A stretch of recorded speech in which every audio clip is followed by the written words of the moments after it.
Magical giant TV. कई साल पहले एक गांव में विक्की नाम का एक लड़का हुआ करता था। उसे टीवी देखना बहुत पसंद था। अरे खाना खाओ, कब तक यूं टीवी देखते बैठोगे? यूं बहुत सुनाने पर भी वो टीवी देखते देखते ही खाता था।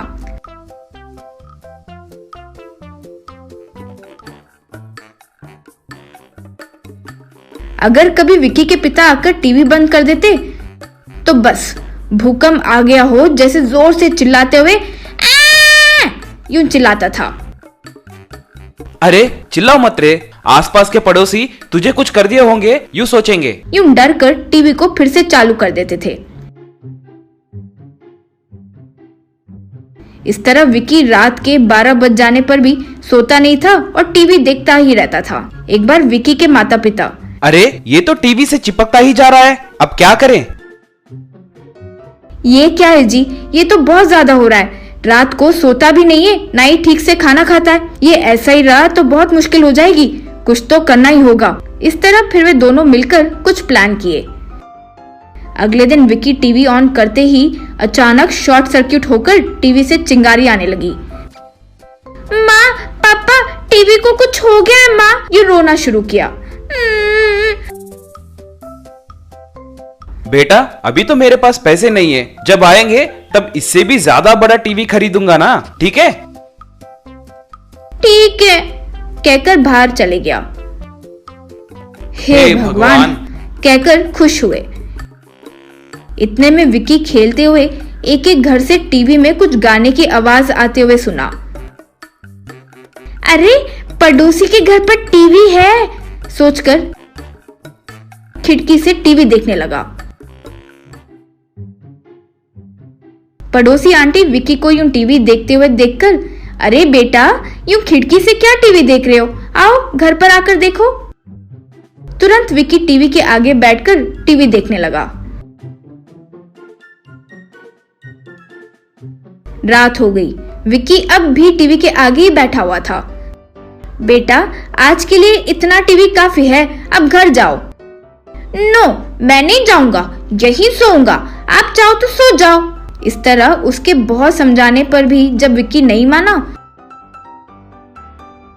तो वो विक्की के पेरेंट्स के पास आकर जो हुआ वो बताई। हे भगवान, ये क्या, आपके घर टीवी देखने लग गया? अरे ये सब हम नहीं सहन कर सकते सोचकर हम ही अपना टीवी खराब कर दिए जी, कहकर विक्की के पास जाकर बहुत डांट कर मारकर उसे घर ले आए। कुछ देर बाद आधी रात को विक्की जाकर फिर से आंटी के घर पर खिड़की से टीवी देखने लगा। आंटी अंधेरे में विक्की को देखकर डर गई।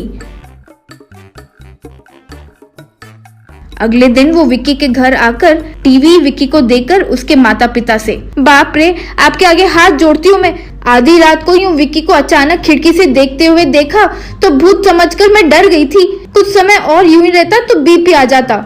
मैं यहाँ से जा रही हूँ, मैं इसे और बर्दाश्त नहीं कर सकती, जल्दी मैं ये गांव भी छोड़ दूंगी, कहकर वहां से चली गई।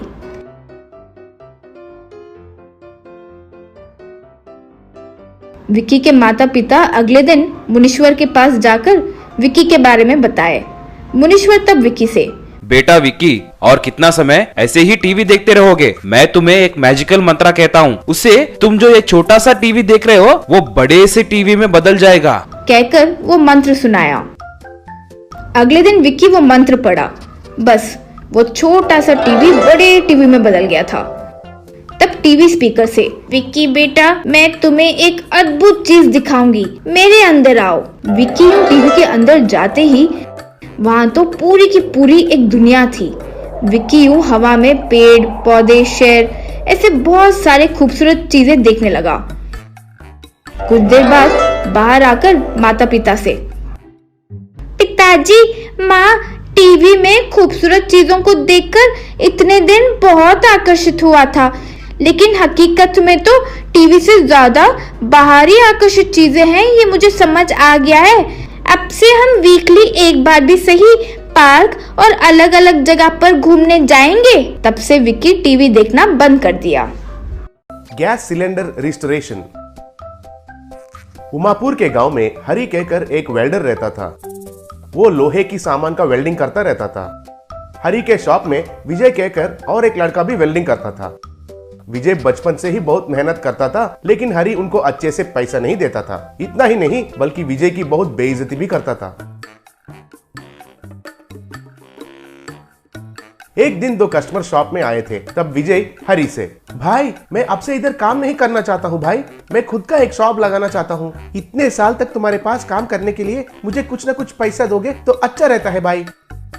ये तो बहुत बढ़िया विचार है विजय। इधर के बहुत गांवों को खाली हरी का ही एक वेल्डिंग शॉप है, इसलिए हरी का भी ज्यादा काम नहीं कर पा रहा है। इसलिए हरी भी आजकल ज्यादा काम नहीं कर पा रहा है। तुम भी शॉप लगाओगे तो हरी को भी थोड़ा भाड़ा कम हो जाएगा। तब हरी मन में, अबे ओए विजय, तुम बहुत होशियारी से कस्टमर्स के सामने कहकर मेरा मुंह बंद करा दिया। देखते जाओ मैं तुम्हें कैसे धोखा देता हूँ। सोचकर विजय से, विजय बचपन में तुम एक अनाथ हो और तुमको मैंने ही काम सिखाया और एक रास्ता दिखाया, लेकिन तुमको भी पता है ना कि हमारे वेल्डिंग की काम में इतना फायदा नहीं होता है, इसलिए मैं तुमको पैसा नहीं दे पा रहा हूँ। मेरे पास एक पुराना गैस सिलेंडर है, वो भी तुम्हारे साथ ही मिला है, वही तुम्हारा संपत्ति समझकर लेके जाओ, बस इतना मैं कर सकता हूँ।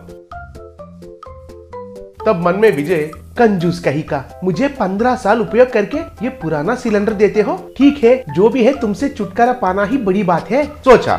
हरी ने एक पुराना घटिया सिलेंडर को ले आकर उसे दिया। विजय उसे घर लेके गया। अब विजय के पास उनकी प्रेमिका कीर्ति आई। विजय कीर्ति को हरी ने दिया हुआ सिलेंडर को दिखाया। विजय चलो जाकर उस हरी को मार देते हैं। इतना साल काम करवा के तुमको एक डब्बा सिलेंडर देता है, मुझे तो रोना आ रहा है। तुम शॉप कब लगाओगे?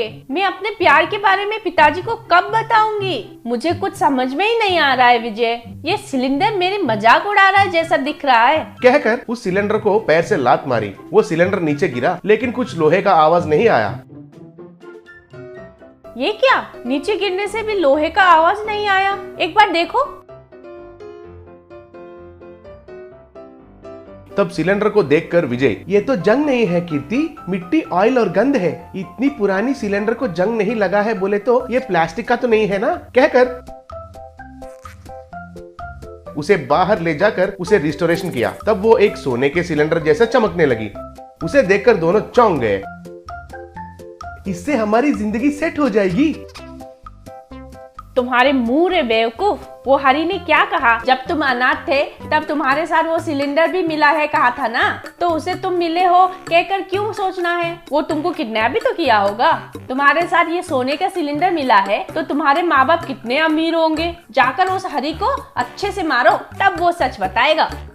तब विजय और कीर्ति दोनों मिलकर हरी के शॉप के पास गए थे। उधर एक 10 साल का बच्चा, मुझे मेरे मम्मी पापा चाहिए, मुझे मम्मी पापा के पास लेके जाओ कहकर रोने लगा। उनको देखकर बच्चे से विजय, बेटा कौन हो तुम, क्यों रो रहे हो?